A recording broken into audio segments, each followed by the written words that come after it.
Have you ever wondered why people obey those they secretly despise? Why so many quietly bow their heads to leaders they know are corrupt, dishonest, or even cruel? And more disturbingly, have you ever asked yourself if you are doing the same thing right now without realizing it? This is one of those questions most people avoid, because the answer, if faced honestly, is deeply uncomfortable. It's not simply about bad politicians or evil bosses. It's about something buried inside of human psychology itself, a hidden tendency that philosophers like Nietzsche, Machiavelli, and Bonhoeffer warned about because they saw how easily entire civilizations can collapse when ordinary people surrender to corruption in silence. And the truth is, corruption doesn't survive because of the powerful. It survives because of the obedience of the powerless. Think of this for a moment. When you picture corruption, what comes to mind? A greedy leader? A dictator? A dishonest CEO? That's the surface. But beneath every corrupt figure stands a crowd, a mass of people who enable them. People who tell themselves, "I have no choice." People who whisper, "I'll just keep my head down." People who convince themselves this is just the way things are. Nietzsche saw this weakness as one of humanity's most dangerous flaws. In Thus Spoke Zarathustra, he speaks of the last man. The last man is comfortable, obedient, afraid of risk, afraid of truth. He doesn't rebel against corruption, he adapts to it. He shrugs and says, "Why fight? Why bother? Better to obey and survive." But here's the terrifying thing. Once the last man dominates society, it no longer needs tyrants. The people become their own oppressors.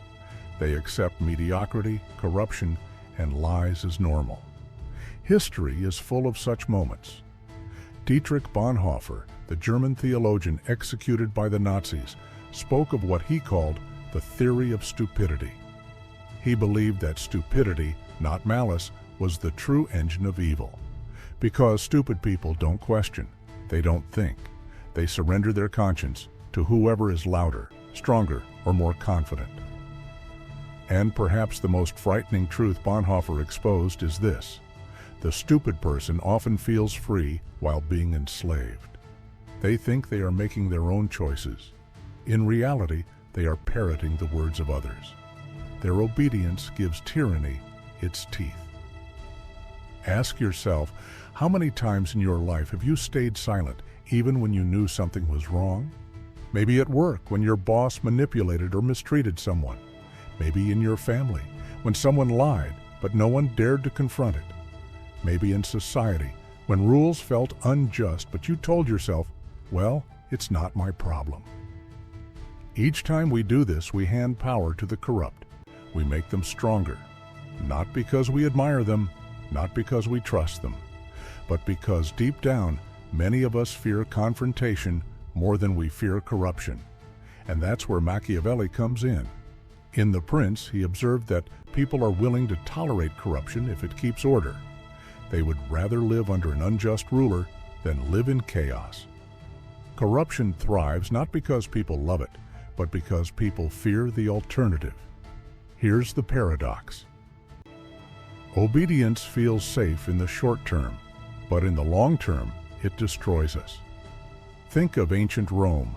As the empire rotted from within, the average citizen didn't rise up against corruption. Instead, they distracted themselves with bread and circuses. They laughed, they feasted, they looked away. By the time they realized what had happened, it was too late.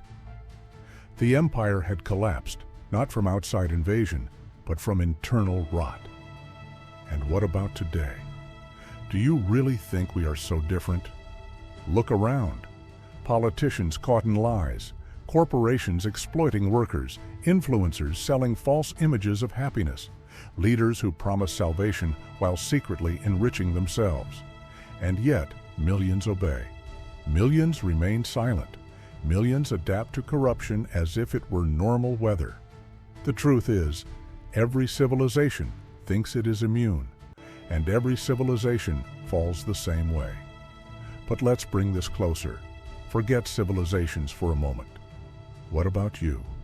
Who in your life is corrupt manipulative, or dishonest, and yet you obey them? Maybe not outwardly, but inwardly. You obey by staying silent. You obey by excusing their behavior. You obey by pretending you don't see. And here's the hardest truth of all. Obedience isn't neutral. It's participation.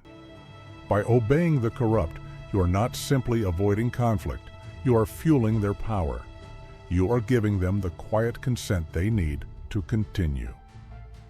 Nietzsche would call this the morality of the weak, the morality of those too afraid to break the cycle. He believed true strength comes from saying no, from refusing to accept lies, even when everyone else bows their head. So why don't we? Why do we obey, even when it destroys us? Because corruption understands something terrifying about human nature. It knows that people fear isolation more than injustice, that people would rather be part of a corrupt crowd than stand alone in truth. Bonhoeffer saw this in Nazi Germany. Ordinary citizens, good people, neighbors, teachers, workers, became silent. Some even participated. They told themselves they were powerless. They told themselves resistance was pointless. And in that silence, evil grew until it consumed everything. The lesson? Silence is never neutral. Obedience is never harmless. Let me give you a metaphor. Imagine a forest. At first, there's only one small fire. If no one moves, if no one acts, that fire spreads. Soon, the entire forest is engulfed. By the time you realize the danger, escape is impossible. That's how corruption spreads. It begins with one tolerated lie, one unchallenged abuse of power, one moment of silence, and then another, until the fire consumes everything around you. You think you are safe by staying quiet, but in truth, you are only ensuring the fire grows stronger. So here's the question you must face. Do you obey corruption, or do you resist it? And before you answer, remember, resistance doesn't always mean dramatic rebellion. Sometimes it's as simple as telling the truth when silence would be easier. Sometimes it's walking away from a toxic relationship, even if it costs you comfort. Sometimes it's refusing to follow an unjust rule, even if everyone else obeys. Plato once wrote that the price of apathy toward public affairs is to be ruled by evil men. But it's not just about politics. The price of apathy in your personal life is to be ruled by corrupt people, friends, partners, bosses, who feed on your silence. Now here's the twist that most people don't want to hear. The corrupt aren't just out there, they also live inside of us. Every time you lie to yourself, every time you choose comfort over truth, every time you manipulate or excuse your own behavior, you are obeying your inner corruption. And if you can't resist the corruption inside yourself, how can you resist it in the world? That's the uncomfortable truth. Corruption doesn't begin with tyrants. It begins with small compromises in ordinary hearts, in people like me, in people like you. So ask yourself again, why do you obey? Is it fear? Is it comfort? Is it the illusion that silence makes you safe? Because history has shown us again and again that silence is never safety. It is the quiet death of freedom.